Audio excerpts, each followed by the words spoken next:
fáilte go Taylor's Bar Beer Garden. Tá fáilte trí Ghaeilge ag fan chuid. Tá forainneann seo le Ghaeilge as dún ráil an Gaile agus Curie. Má ecinn tú an suúntas seo tá isad go bhfuil Ghaeilge ag fuireann an seo ag Taylor's. Agus tá muid fíor bróda leis sin. Trígéad go ghlacha isteach in nó tá muid gurí níos cumsaí an lena jumpalacht. Nuain seo ligan muidir bon costumí a méadú a dogann sé dún buntaiste imithe thráit na eile ná bhfuil an corpia Gaeilge in nó.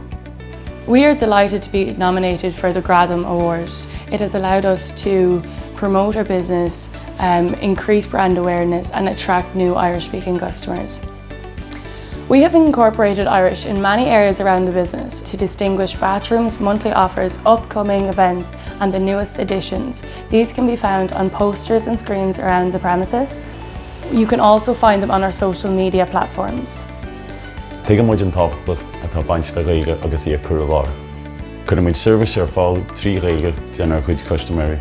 Is mór an ónar an teanga dúchach se leabhart. Go háirithe an seo i Taylor's. Is bealach iontacha é chun píosa Gaeilge is baint gon ar cuid tuirseoirí.